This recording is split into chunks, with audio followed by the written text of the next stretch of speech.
Assalamualaikum warahmatullahi wabarakatuh. Hai teman-teman, kembali lagi dengan saya. Oke, pada kali ini kita akan membahas tentang materi kelas 3 IPA tema 3 subtema 2. Nah, pada kali ini judulnya adalah wujud benda dan sifatnya. Sebelum kita melakukan pembahasan ini, baiknya kita tahu dulu tujuan dari pembelajarannya. Nah, pertama, tujuannya adalah siswa mampu memahami perbedaan wujud benda di lingkungan sekitar. Yang kedua, siswa mampu memahami sifat-sifat benda berdasarkan wujudnya. Oke, dalam kehidupan sehari-hari teman-teman di rumah pasti beraktivitas menggunakan benda-benda yang ada di sekitarnya, bukan? Nah, benda-benda di sekitar kita ada banyak sekali macamnya. Ada yang asalnya dari makhluk hidup, ada yang buatan manusia, yaitu benda yang tak hidup. Berdasarkan bentuk, sifat, serta penyusun partikel, seluruh benda di sekitar kita dibagi ke dalam 3 kelompok, yaitu pertama, benda padat, kedua, benda cair, ketiga, benda gas. Pada dasarnya, setiap zat tersebut tersusun dari partikel-partikel yang saling berkaitan. Partikel-partikel ini sangat kecil sehingga tidak bisa dilihat dengan mata telanjang. Maksudnya adalah tidak bisa melihat dengan mata langsung tanpa alat bantu. Nah, semua benda mempunyai kesamaan atau ciri-ciri, yaitu memiliki massa dan volume yang menempati ruang. Nah, yang pertama yang kita perlu bahas adalah benda padat. Nah, kalau teman-teman ke sekolah bawa apa?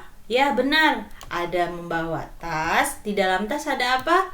Ada buku, ada pensil, ada penggaris, ada penghapus, dan lain sebagainya. Nah, semua itu merupakan benda padat.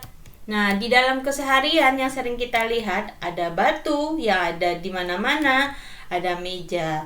Nah, dari benda tadi dapat kita simpulkan bahwa sifat-sifat benda padat. Pertama, bentuk benda padat selalu tetap. Artinya, jika benda itu dipindahkan kemanapun, bentuknya tidak akan berubah.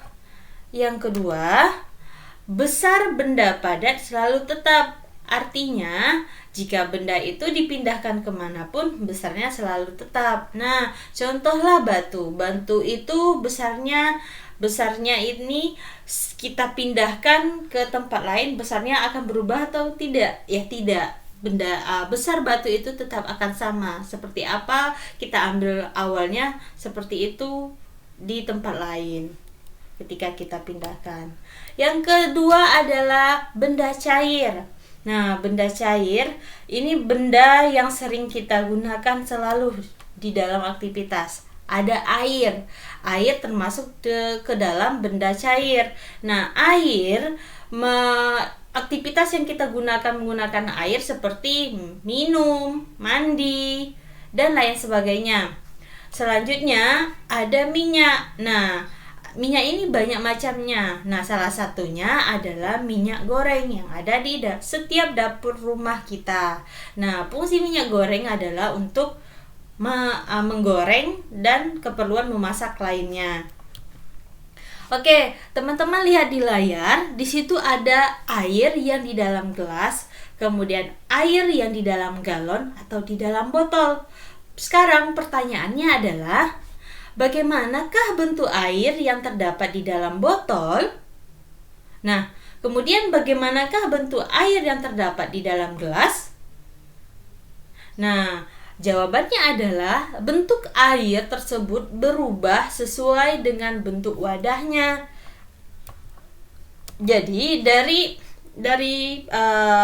air dalam gelas dan air dalam botol tersebut dapat kita tarik kesimpulan sifat benda cair. Pertama, bentuknya selalu berubah menyesuaikan bentuk wadahnya.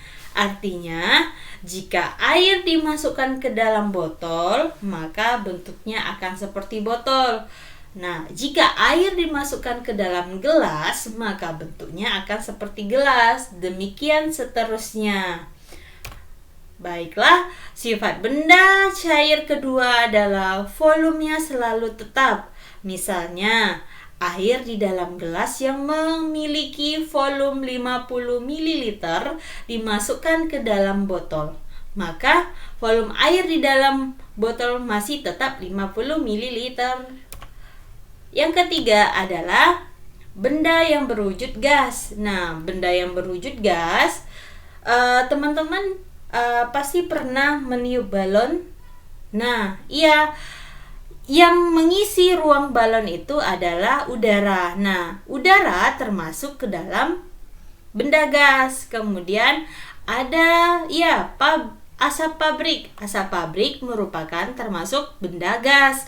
Nah, apalagi sih dalam kehidupan sehari-hari ada asap kendaraan bermotor, ada asap hasil bakaran dan lain sebagainya.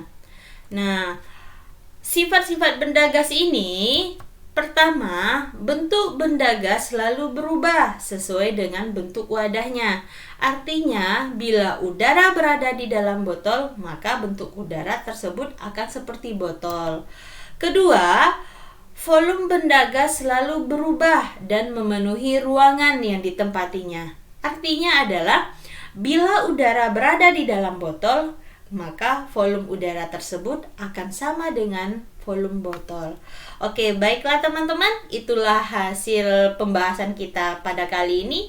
Ada 3 benda gas, yaitu benda padat, ada 3 benda wujud benda. Yang pertama ada benda padat, benda cair, benda gas. Nah, sampai jumpa di lain kesempatan. See you. Wassalamualaikum warahmatullahi wabarakatuh.